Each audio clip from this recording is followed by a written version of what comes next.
আসসালামু আলাইকুম রহমতুল্লাহি ওবারাকাতু। দেশ এবং দেশের বাইরে যে যেখান থেকে আমার এই ভিডিওটি দেখছেন সকলকে আমার পক্ষ থেকে জানাই আন্তরিক শুভেচ্ছা অভিনন্দন। প্রিয় বন্ধুরা, আমি আপনাদের সাথে আছি টিম রায়হানের পক্ষ থেকে আবু রায়হান।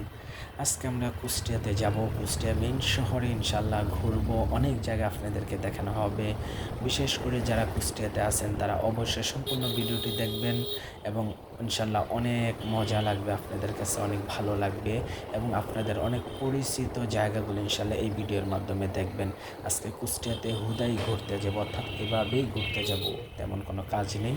তো যাই হোক, আমরা কুষ্টিয়ার উদ্দেশ্যে রওনা করলাম ভিতর থেকে। কুষ্টিয়া এই যে জায়গাটি থেকে আমরা গেলাম এটা হল কুষ্টিয়া মিরপুর থানা এবং আমলা বাজার থেকে একটু ভিতরের দিকে, গ্রামের নাম নওদা আজমপুর, আমার বন্ধুর বাড়ি। ওখান থেকেই আজকে আমি যাচ্ছি কুষ্টিয়া মেন শহরে। ইনশাল্লাহ কুষ্টিয়া মেন শহরে আপনাদের পরিচিত সব জায়গায় ইনশাল্লাহ আমরা ঘুরবো।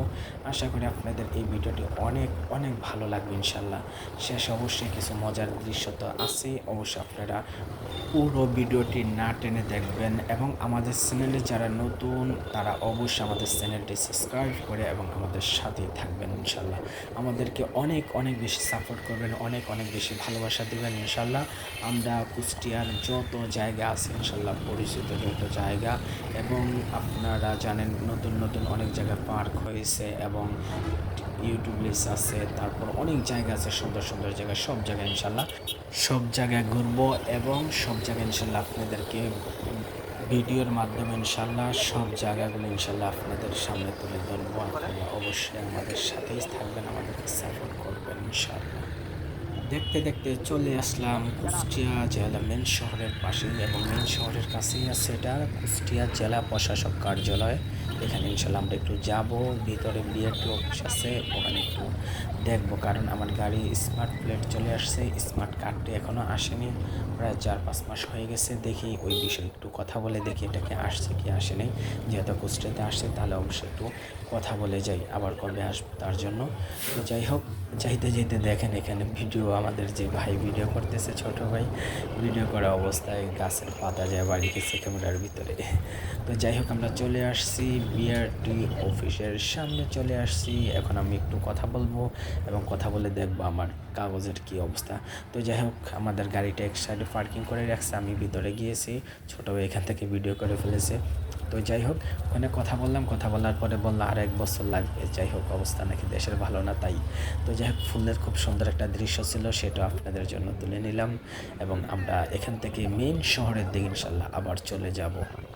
অবশেষে মজনপুর দিয়ে আমরা মেন শহরে প্রবেশ করব। এখন আমরা মেন শহরে যাব মজনপুর দিয়ে। এখন আমরা মজনপুরের কাছাকাছি আছি।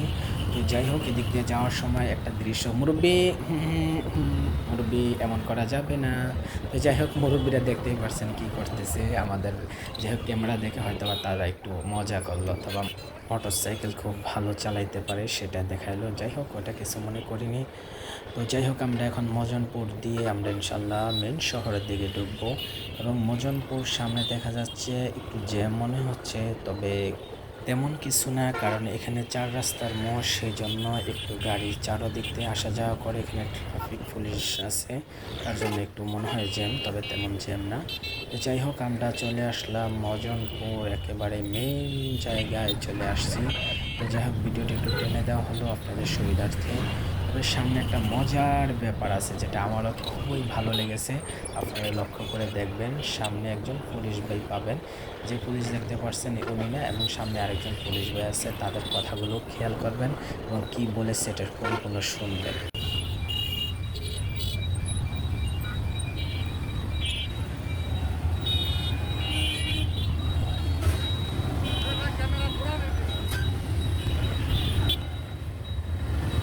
এখানে খুব মজা লাগলো, আমার খুব ভালো লাগলো। পুলিশ ভাই বলতেছে ও ভাই ক্যামেরা ঘোরান আমাদের দিকে। যাই হোক, ওনারা কাজ করতেছে, অনেক মেহনত করতেছে রোজা রেখে, তাই ওনাদের দেখি ক্যামেরাটা ঘুরাইতে বললো, তাই আমরা একটু ঘুরাইলাম, সে আবার হাই দিল। তো যাই হোক, আমরা এখানে চলে আসলাম মোটর সাইকেলের পার্টসের একটা দোকানে, কারণ হলো একটা রাবারের প্রয়োজন, যেই লাইট আছে এলইডি লাইট, ওটার উপর একটি রাবারের প্রয়োজন। যাই হোক, এই বিষয়গুলো বলতেছে ভাইকে, খেয়াল করে শুনুন।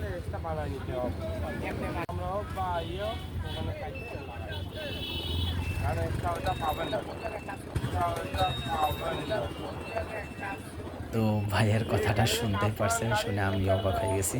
তো যাই হোক এখানে পাইলাম না, তার জন্য আমরা চলে যাচ্ছি একেবারে মেইন শহরের দিকে আমরা চলে যাচ্ছি।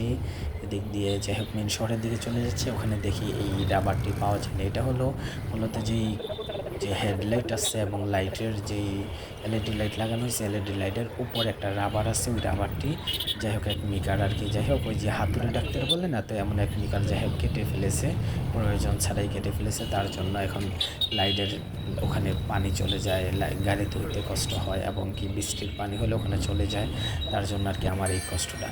তো যাই হোক অবশ্যই চলে আসলাম এখানে। এই ভাইয়ের সব সময় কোনো কাজ করানোর প্রয়োজন হলে আসি, এখানে সব ধরনের স্টিকার বিভিন্ন কাজ করানো হয়। ভাইয়ের সাথে এই কথাগুলো বললাম, ভাই খুব মনোযোগ দিয়ে এই বিষয়গুলো ভাবতেছে কি করা যায়, কোথায় পাওয়া যায়। তো যাই হোক ভাইয়া একটা পরামর্শ দিল, পরামর্শটা খুবই ভালো লাগলো। তবে ভাইয়া খুবই চেষ্টা করলো আমাদের এটা বাণিজ্য ব্যবস্থা করার জন্য, খুব গভীর মনোযোগ দিয়ে এটা কি করা যায়। তো একটা পরিচয় দিল, ওখানে সামনেই শোরুম আছে, ওখানে যাইতে বললো। ওখানে যাওয়ার পরে বলছে যাই হোক চায়না ভাই হাই চুং চাং পুং। তো যাই হোক চায়না ভাই এখান থেকে চলে গেল। আমরা চায়না একজন দেখতেই পারছেন, উনি চাইনিজ। যাই হোক শোরুমের আমরা চলে আসলাম এখানে আর কি ওই এলইডি লাইটের উপরে যে রাবারটা সেটার জন্য জিজ্ঞেস করা হলো। ভিতরে গেলাম, জিজ্ঞেস করলাম এখানে কি এই রাবারটি পাওয়া যাবে কিনা। তো উনি বললো আমাদের সার্ভিসিং সেন্টার পাশেই আছে, ওখানে আপনি দেখতে পারেন, ওখানে পাওয়া যাবে। তো যাই হোক অনেক মোটরসাইকেল আছে, কার কোনটা মোটরসাইকেল লাগবে আপনারা অবশ্যই জানাবেন। এবং এবার মোবাইল কিনেছি, সামনে যদি আমাদের চ্যানেলটি অনেক উপরে উঠে যায় তাহলে অবশ্যই আমরা একটা মোটরসাইকেলও কিনে ফেলবো। তো যাই হোক সার্ভিসিং সেন্টারে চলে আসলাম, ভাইয়ের কাছে বললাম, ভাই খুব মনোযোগ দিয়ে আমাদেরকে হেল্প করার জন্য চেষ্টা করলে এবং ওই রাবারটি যাই হোক এক জায়গা থেকে ম্যানেজ করে ব্যবস্থা করে আমাকে দিল। এবং সামনে আরেকটি খুব মজার বিষয় দেখেন, আপনারা এখনই দেখতে পাবেন। ভাই ভাই এদিকে আসেন, মানে ডাকতেছে কিসের জন্য, কারণ ভিডিও করছেন কেন, ওই আমার যে ক্যামেরাম্যান ছোট ভাই আছে ওনাকে ডাকতেছে, কেন ভিডিও করেছেন আপনার 20,000 টাকা দিতে হবে, ঠিক আছে। তো যাই হোক মজা করেই বলেছে, পরবর্তীতে বোঝা গেল, শুরুতে সিরিয়াস মনে হলো, পরবর্তী বোঝা গেল সে মজা করেই বলেছে। তো যাই হোক মূলত আমাদের এই রাবারটি আমরা পেয়ে গেলাম, বললো যদি এই রাবারটি যদি না হয় তাহলে অবশ্যই আমাকে ফোন দিবেন, আমি আসবো আরেকটি রাবার আপনাকে দিয়ে ঠিক করে দেবো।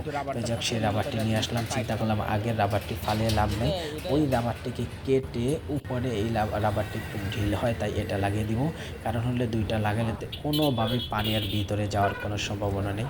তো ভাইও খুব মনোযোগ দিয়ে, খুব ভালো মানুষ, খুব ভালো করে কাজটা আমাদের করতেছে। প্রায় সময় এখানে এসে এই ভাইয়ের মোটরসাইকেলের এখানে যত রকমের প্রয়োজন হয় কাজগুলো আমি এখানে করাই। এখানে স্টিকার করানো হয় বিভিন্ন ধরনের। তো যাই হোক গাড়িকে সুন্দর করার জন্য অনেক কিছু করা হয় এবং গাড়ির টুকটাক সমস্যাগুলো উনি দেখে। তো যাই হোক ভাই খুব মনোযোগ দিয়ে কাজটা করলো। তবে সবচেয়ে মজার ব্যাপার যেটা, সেটা হলো আমরা শেষে, আমি তো ভাবছি যাই হোক এত কষ্ট করেছে, এটা খুলেছে, এত কাজ, মনে হয় কম করে হলে 150 টাকা নিবে। তবে পরে দেখছি ভাই বললে মাত্র বিল হয়েছে 50 টাকা। আমি তো পুরাই অবাক, 50 টাকা নিল মাত্র এত কাজ করার পরে। তো যাই হোক আমার কাছে খুবই ভালো লাগলো। আপনারা ভাইয়ের দোকানটি দেখতেই পারছেন, যদি কুষ্টিয়াতে আসেন এখানে কাজ করাতে পারেন। তো যাই হোক যে মিনারটা দেখালাম, এখানে আমরা নামাজ পড়ে নিয়েছি, ভিডিও আর দেখালে আপনার লং হয়ে যাবে, তার জন্য এখানে আমরা নামাজ পড়ে নিলাম। রমজান মাসে দুপুরবেলা এক ভাই পাকড়ও বাঁচতেছে এবং সুন্দর করে ঢেকে রেখেছে, তার জন্য আমার ছোট ভাই বলল তাদের ইমান আছে, সেই জন্য এভাবে কাজটা করতেছে। তো যাই হোক ওরও কথাটা শুনে ভালোই লাগলো। এখন আমরা এখান থেকে চলে যাব আরেকটি জায়গায়, সেটি হলো আমার ছোট ভাই একটা পাঞ্জাবি দিয়েছেন একটা টেইলার্সে, সেখানে যাব তার পাঞ্জাবিটা নেওয়ার জন্য। এবং এই যে চত্বরটা দেখতেছেন এখানে বক চত্বর, এবং এটাকে মনে হয় যত সম্ভব থানা চত্বর বলে, কিন্তু বক দেওয়া আছে, খুবই ভালো লাগে এই জায়গায়। তো যাই হোক এখানে সামনে ছোট ভাই পাঞ্জাবি দিয়েছে, সেই পাঞ্জাবি নেওয়ার জন্য আমরা চলে আসছি। এখন আমরা পাঞ্জাবি নিব এবং আমি গাড়িতেই থাকবো, ওরা চলে যাবে পাঞ্জাবি নেওয়ার জন্য ওখানে টেইলার্সে পাঞ্জাবি আনতে গেছে অনেকক্ষণ হলো, কিন্তু আসে না। আমি বসে এখানে কি করবো। তো যাই হোক মশা নাই, মাছিয়ে নেই, মারার জন্য কোনো কিছুই নেই, তাই বসে আছি। উপর থেকে আবার ভিডিও করে ফেলেছে, সেটা আমিও জানি না, এখানে ফুটেজ দিয়ে দিছে। তো পরবর্তীতে সামনে এসে ভিডিও করতেছে, যেটা আমার জন্য একটু লজ্জাই লাগে সামনে এসে ভিডিও করতে। তো যাই হোক সামনে এসে ভিডিও করলো, যদিও এখানে হেলমেট লাগে, চুল টুল এলোমেলো, যাই হোক সমস্যা নেই। এখন আমরা চলে যাব এখান থেকে বাড়ির দিকে রওনা করব, কারণ আমাদের কুষ্টিয়াতে আর তেমন কোনো কাজ নেই। এখান থেকে আমরা ঘুরলাম প্রচুর, এখন বাড়ির দিকে রওনা করব। দেখতেই পারছেন এই রাস্তাটি হয়তো পরিচিত মনে হতে পারে, কারণ হলো এটা হলো মিরপুরের পর এদিকে আর কি রাস্তার কাজ চলতেছে। আগের ভিডিওতে এই ভিডিওটা ছিল কিছুটা হালকা। তো যাই হোক আমাদের যারা আমাদের চ্যানেলটি সাবস্ক্রাইব করেন অবশ্যই সাবস্ক্রাইব করে নেবেন, এবং আমাদের পিছনে যে ভিডিওটি দিয়েছি, আমরা আগে যে ভিডিওটি দিয়েছি সবগুলো ভিডিও ইনশাল্লাহ আমাদের দেখবেন, আপনাদের কাছে খুবই ভালো লাগবে আশা করি। আর আমরা নতুন চ্যানেল খুলেছি, তার জন্য সকলে আমাদেরকে অবশ্যই সাপোর্ট করবেন, অনেক অনেক ভালোবাসা দেবেন। তো যাই হোক এখান থেকে বাড়ির দিকে চলে যাচ্ছি। তো রাস্তার ভিতরে ধুলাবালি, এই জন্য আমরা গ্রামের ভিতর দিয়ে চলে যাচ্ছি। একটা গ্রামে একটা রাস্তা পেলাম, গ্রামের ভিতর দিয়ে চলে যাচ্ছি। এখন আমরা যেই জায়গাটা যাচ্ছি সেটা হলো কুষ্টিয়া মিরপুর থানা আমলা বাজার থেকে একটু ভিতরে ডাজমপুর গ্রাম, ওখানে যাচ্ছি আমরা ভিতরে একটা রাস্তা দিয়ে। তো যাওয়ার উদ্দেশ্য মেন হলো গ্রামের যে একটা দৃশ্যটা খুবই ভালো লাগে, এবং ওই মেন রোডের ভিতরে ওখানে অনেক ধুলাবালি, অনেক কিছু ভালো লাগে না, তার জন্য গ্রামের এই সুন্দর দৃশ্যগুলো দেখতে দেখতে আমরা বাড়ির দিকে যেতে পারবো। ঠিক আছে, এই দৃশ্যগুলো কার কার ভালো লাগে জানাবেন। অবশেষে আমাদের ভিডিও শেষ প্রান্তে চলে আসলাম। সব ভালো থাকবেন, সুস্থ থাকবেন, আল্লাহ হাফেজ।